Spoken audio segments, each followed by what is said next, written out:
इसमें आरएसएस के, बीजेपी के लोग और जो इलेक्टेड लोग भी हैं, मेयर या बीजेपी के दूसरे अहदेदारान, और पुलिस के कुछ भ्रष्ट अधिकारी, और ऑफ कोर्स बजरंग दल और विश्व हिंदू परिषद के जो कारकुन थे, ज़मीनी फुट सोल्जर्स थे, उन सब ने साजिश करके ये हमले किए हैं। साजिश करके एक तरह से ये टेररिस्ट एक्टिविटी की है, आतंकवाद की घटना है ये।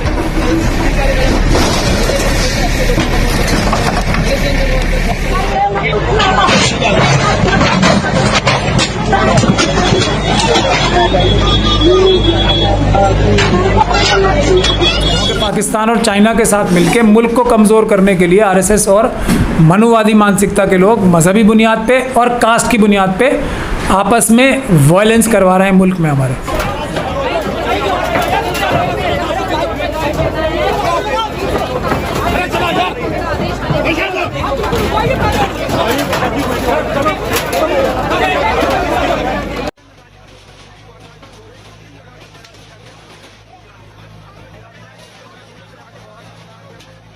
एक एक क्रिमिनल सरकारी ओहदेदार जो है, एक एक पुलिस वाला जो वर्दी पहन के क्राइम कर रहा है, एक एक मेयर जिसने ये ऑर्डर दिया इलीगल, और बीजेपी का वो जिसने वो लेटर लिखा है, वो सब जेल जाएंगे और उनकी ज़ाती प्रॉपर्टियों में से, क्योंकि ये काम प्रॉपर नोटिस देके नहीं हुआ, ये अपराध हो चुका है। कोई उनको भारत के संविधान से ऊपर नहीं है, बचेगा एक भी नहीं। ये बात भी याद रखें, हम इसी दिल्ली में बैठे हैं। अस्सलाम वालेकुम रहमतुल्लाह, मैं शम्स तबरेज़ कासमी और आप देख रहे हैं मिल्लत टाइम्स। इस वक्त मैं सुप्रीम कोर्ट ऑफ इंडिया के वकील महमूद पराचा के ऑफिस में हूं। आप देख सकते हैं इधर महमूद पराचा बैठे हुए हैं, इधर कुछ लोग बैठे हुए हैं। दरअसल ये वो लोग हैं जिनका ताल्लुक दिल्ली के जहांगीरपुरी से है, जहां बुलडोज़र चलाया गया है और 100 से ज़्यादा मुसलमानों की दुकानों को तोड़ दिया गया है। मस्जिद पर बुलडोज़र चलाया गया, मस्जिद के दरवाज़ों को तोड़ दिया गया। इस वक्त ये लोग एडवोकेट महमूद पराचा साहब के यहाँ मशवरा करने के लिए आए हैं कि आखिर कैसे कानूनी लड़ाई लड़ी जाए, कैसे इस मुकदमा को आगे बढ़ाया जाए, और जो लोग जेल में बंद किए गए हैं, जिनको गिरफ्तार किया गया, जिन लोगों का दावा है कि हमने अपना बचाव किया था, हम पर ही उल्टे पथराव हुआ था, हमारी मस्जिद पर झंडा लगाने की कोशिश हुई और उल्टे हमारे लोगों को जेल में बंद किया जा रहा है, जिसका कानूनी हल क्या है। पहले महमूद पराचा साहब से जानते हैं कि क्या बातचीत की है इन लोगों के साथ, और आगे इन लोगों से भी जानेंगे क्या प्लानिंग है। पराचा साहब, आपके यहाँ जहांगीरपुरी से लोग आए हुए हैं, क्या बातचीत हुई, किस लिए आए हैं ये लोग? देखिए, एक वकील की हैसियत से हमारी बंदिशें हैं कि हम, हालांकि हमारा दिल जो है बहुत बेकरार था वहाँ जाने के लिए, लेकिन हम जा नहीं पा रहे थे, क्योंकि वकील जो है काम मांगने नहीं जा सकते, किसी से सॉलिसिट नहीं कर सकते हम काम। तो अब ये लोग आ गए हैं यहाँ पे, तो वहाँ के हालात पे हमारी नज़र तो थी, और इन्होंने आके अपने वहाँ के जो ज़मीनी हकीकत है वो भी बताई है, तो वो बहुत ही भयानक है। और इसमें जो मेरी समझ में आ रहा है कि सीधे सीधे जैसा हमारा अंदेशा था, इसमें आरएसएस के, बीजेपी के लोग और जो इलेक्टेड लोग भी हैं, मेयर या बीजेपी के दूसरे अहदेदारान, और पुलिस के कुछ भ्रष्ट अधिकारी, और ऑफ कोर्स बजरंग दल और विश्व हिंदू परिषद के जो कारकुन थे, ज़मीनी फुट सोल्जर्स थे, उन सब ने साजिश करके ये हमले किए हैं। साजिश करके एक तरह से ये टेररिस्ट एक्टिविटी की है, आतंकवाद की घटना है ये, देश को कमज़ोर करने के लिए। आतंकवादी हमला था जो कि जहांगीरपुरी में हुआ है, जिसके तहत मस्जिद पे झंडा लगाने की भी कोशिश की गई, और बाकायदा हथियारों से लैस होकर प्लानिंग करके, जिसमें पुलिस के भ्रष्ट अधिकारी भी शामिल हैं, आतंकवादी हमला था ये। तो उसके लिए प्रॉपर कार्रवाई कराने के लिए हमने एक खाका तैयार किया है। अब ये लोग हमारे पास आ गए, तो इंशाल्लाह प्रॉपर कार्रवाई होगी, कानूनी कार्रवाई। और इसमें कानूनी कार्रवाई हो सकती है क्या? क्योंकि मामला सिर्फ हमले का नहीं है, हथियार लेकर के आने का नहीं, बल्कि आप बात उससे आगे बढ़ गई कि इन लोगों के पास वो हथियार लेकर के भी आए, मस्जिद पर झंडा भी लगाया, और अब इनके घरों को भी तोड़ा जा रहा है, गिरफ्तारी भी की जा रही है इन लोगों की। अगर सुप्रीम कोर्ट ने भी स्टे लगा दिया है, वरना और ज़्यादा वहाँ बुलडोज़र चलता है। देखिए, चाहे सुप्रीम कोर्ट स्टे लगाए या न लगाए, ये भी आतंकवादी घटना का एक हिस्सा है। जो ये बुलडोज़र लेके जाए जा रहे हैं ना, ये भी एक आतंकवादी घटना का एक हिस्सा ही है, एक आतंकवादी प्लानिंग का एक हिस्सा है, जिसमें मेयर भी शामिल नज़र आते हैं, जिसमें पुलिस के अधिकारी और एमसीडी के अधिकारी, उच्च अधिकारी भी, और जो ज़मीनी हकीकत, जो ज़मीन वाले वो भी। क्यों? क्योंकि ये एक पूरी बड़ी प्लानिंग के तहत मुल्क को कमज़ोर करने के लिए, पाकिस्तान और चाइना को मदद पहुँचाने के लिए, भारत में मज़हब की बुनियाद पर और कास्ट की बुनियाद पर मनुवादी मानसिकता के लोग, आरएसएस के लोग हमला कर रहे हैं। इनक्रोचमेंट के नाम पर की गई, सुप्रीम कोर्ट ने अच्छी टिप्पणी भी की है कि जो इनक्रोचमेंट है, जो लीगल कब्जा है, उसको हटाने के लिए बुलडोज़र का चलना ज़रूरी है, उसके बगैर पॉसिबल नहीं है। तो क्या आपको लगता है कि जब सुप्रीम कोर्ट में अब इस मामले को लेकर के जाएंगे कि दुकानों को मुनहदिम किया गया है, तो वैलिड केस बनेगा, सुप्रीम कोर्ट से रिजेक्ट कर दिया जाएगा किसी भी कोर्ट से? देखिए, मैं सुप्रीम कोर्ट में जाने के हक़ में शुरू से नहीं रहता हूँ। पहले दौर में सुप्रीम कोर्ट में बिल्कुल नहीं जाना चाहिए। और जो बुलडोज़रों की कार्रवाई उत्तर प्रदेश और मध्य प्रदेश और कर्नाटक में की जा रही है या की जाएगी, अगर आप सुप्रीम कोर्ट जाएंगे, सुप्रीम कोर्ट से स्टे लाएंगे, तो उस तरह का कानून बना लिया जाएगा वहाँ पे। यहाँ पे भी एमसीडी वाले एक कानून बना के ले आएंगे कि हमने ये कानून ही बना लिया कि हम बगैर किसी तैयारी के, बगैर किसी लीगल प्रोसीडिंग के ही हम कार्रवाई कर लेंगे। लेकिन आज की तारीख में इसमें सीधा सीधा एफआईआर कराने का काम है। जो कमिश्नर हैं एमसीडी के, उनके खिलाफ़, जो ऑफिसर्स वहाँ आए थे उनके खिलाफ़, और मेयर हैं जो उनके खिलाफ़, ये क्रिमिनल ऑफेंस है। क्रिमिनल ऑफेंस की लार्जर कॉन्स्पिरेसी मैं आपको बता चुका हूँ कि पाकिस्तान और चाइना के साथ मिलकर मुल्क को कमज़ोर करने के लिए आरएसएस और मनुवादी मानसिकता के लोग मजहबी बुनियाद पे और कास्ट की बुनियाद पे आपस में वायलेंस करवा रहे हैं मुल्क में हमारे। ये आतंकवादी ऑफेंस है। ये जो सुप्रीम कोर्ट ने कहा वो एक अलग दीगर बात है। जो अनऑथराइज कंस्ट्रक्शंस हैं, जो मेरे ख्याल से दिल्ली में 90% से भी ज़्यादा हैं, उनकी एक अलग कानूनी कार्रवाई करने का तरीका है। जब कोई पुलिस ऑफिसर, जब कोई एमसीडी का ऑफिसर, जब कोई सरकारी अफसर, आईएएस ऑफिसर या कोई भी, या मेयर, उस प्रोसीजर को फॉलो करके, ये बहुत अहम बात है, जाएगा, नोटिस देगा, उसकी वो जवाब दिए जाएंगे, वो एक प्रोसीजर है एनक्रोचमेंट हटाने का, वो एक दीगर बात होगी। लेकिन ये बुलडोज़र लेके सीधे पहुंच जाना बगैर किसी कानूनी कार्रवाई के, बगैर नोटिस के, ये अपराध है। ये उस तरह का अपराध है जिस तरह कोई पुलिस ऑफिसर अपने हथियार का प्रयोग करके बैंक लूट ले कोई। समझ रहे हैं आप? सजाएं हो सकती है इन लोगों के खिलाफ? 100% सजाएं होंगी। ये सीधे देखिए, आतंकवाद का अगर मुकदमा बनेगा तो उसमें उम्र कैद भी होती है, उसमें मृत्युदंड भी होता है। आतंकवाद की साजिश में भी उम्र कैद होती है।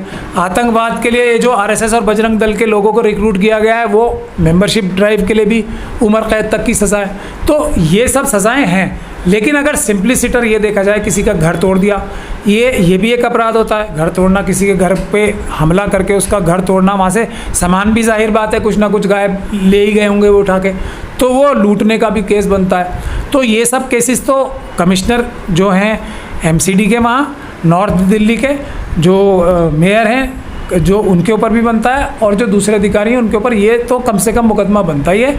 और जो नुकसानात हुए वो उनकी ज़ाती प्रॉपर्टी में से, जो सरकारी अफसर हैं या पुलिस ऑफिसर्स हैं, उनकी ज़ाती प्रॉपर्टी में से रिकवर किया जाएगा। ये जो मुझे अभी हालात बताएं, उससे जो एक ब्रॉडली खाका बन के आता है लीगल, वो मेरे जहन में पहली नज़र में ये आता है। अच्छा, ज़रा यहाँ पर जो लोग मौजूद हैं उनसे बातचीत कर देंगे, कितना नुकसान हुआ। मौलाना, आपका नाम? मेरा नाम मोहम्मद रईस खान नूरी, चेयरमैन गाजी फाउंडेशन दिल्ली। नूरी साहब, वहाँ किस तरह का नुकसान हुआ, कितना नुकसान? वहाँ नुकसान बहुत कारोबारियों का नुकसान हुआ है। मस्जिद के बाहर जो गेट था, उस गेट को उन लोगों ने तोड़ दिया है, कल बुलडोज़र से तोड़ा है। और उसके कारोबारी वाले जो थे, उनके दुकानों के शटर और बाहर जो कुछ लगा हुआ था वो सब तोड़ दिया है। काफ़ी नुकसान हुआ। उसके मस्जिद की कुल कितनी दुकानों का नुकसान? उसके मस्जिद में करीब 10 दुकानें थी, 15 दुकानें हैं, 10 से 15 दुकानें। रुपये का नुकसान होगा मस्जिद का? आज जो सर्वे किया हूँ अभी, तो सब बताया कि 80,000 रुपये का तो मस्जिद के जो गेट का है वो करीब 80,000 का नुकसान हुआ है। उसके अलावा मस्जिद के बराबर में एक बाइक की दुकान थी, तो उसके में 4 बाइकें खड़ी थी, उसके इंजन वगैरह को सब तोड़ दिया।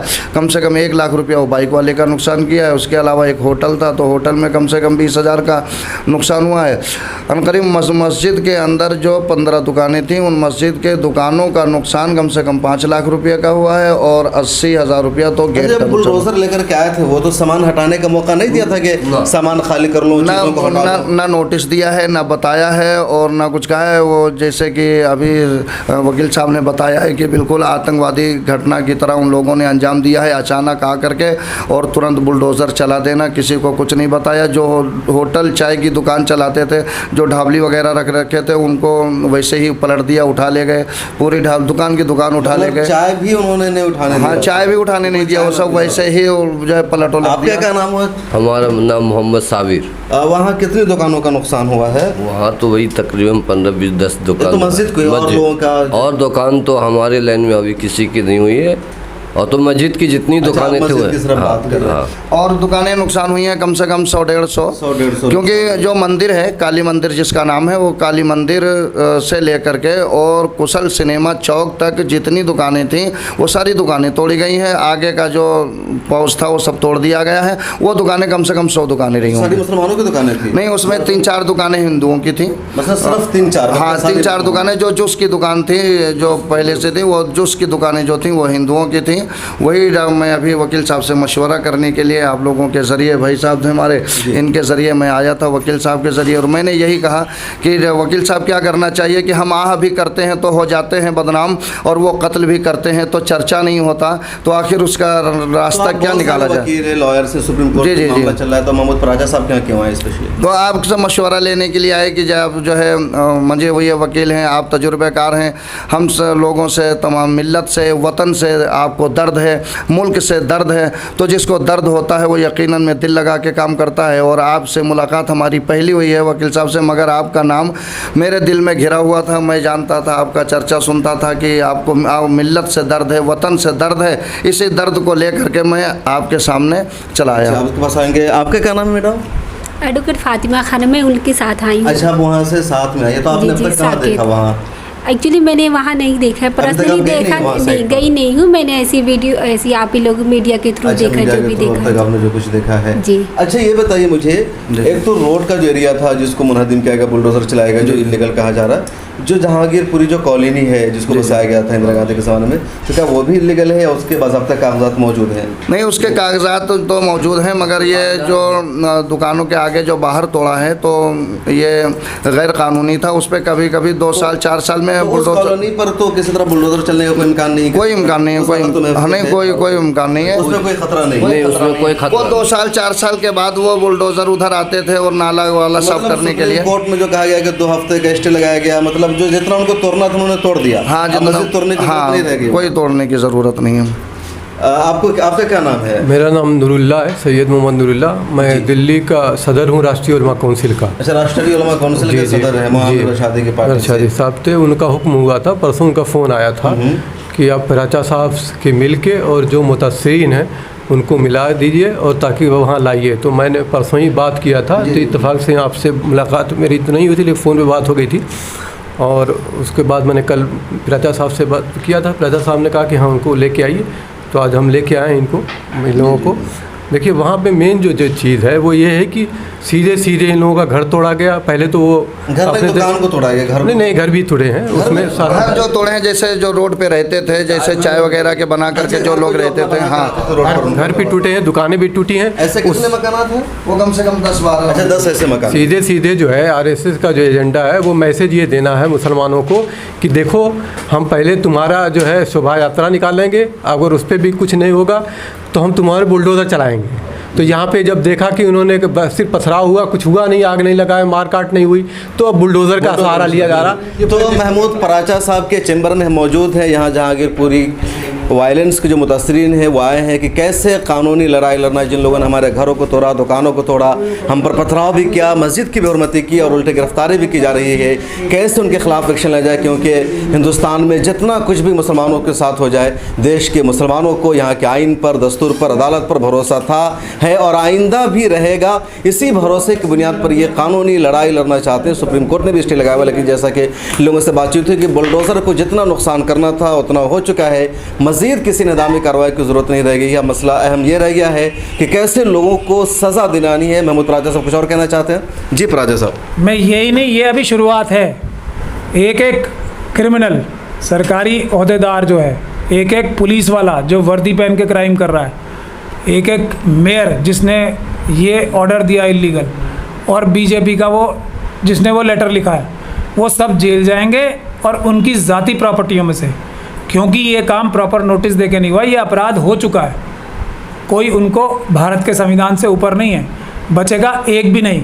ये बात भी याद रखें, हम इसी दिल्ली में बैठे हैं, ध्यान रखें, मैं बैठा हूँ इस दिल्ली में, तो जहांगीरपुरी यहाँ से 15 किलोमीटर है सिर्फ। ये सोच समझ के कार्रवाई आगे सारे पुलिस ऑफिसर्स जो भ्रष्ट हैं, जो क्राइम कर रहे हैं, और जो सरकारी अफसर हैं, ये सोच समझ के काम करें, जो भी आगे करें। बिल्कुल, तो पराजा साहब का कहना है कि जो कुछ हुआ है जहांगीरपुरी में वो अपराध है, क्राइम है, क्योंकि बगैर नोटिस के किया गया और जिन लोगों ने इसको अंजाम दिया, जितने अफसरान हैं, सबके खिलाफ एक्शन लिया जाएगा और सबको सज़ा होगी, क्योंकि आइन और दस्तूर से ऊपर कोई भी नहीं है। जहांगीरपुरी पर लगातार हमारी नज़र, मिलत टाइम्स की नज़र बनी हुई है और हर तरह की अहम अपडेट मिलत टाइम्स पर आपको दी जा रही है। मिलत टाइम्स की खबरों से वाकिफ़ रहने के लिए आप यूट्यूब के अलावा हर जगह हमें फॉलो कीजिए, ट्विटर, इंस्टाग्राम पर भी। मिलत टाइम्स की वेबसाइट को भी क्लिक कीजिए www.millertimes.com। मिलत टाइम्स को आपकी ज़रूरत है, हमारी आप माली मदद करें।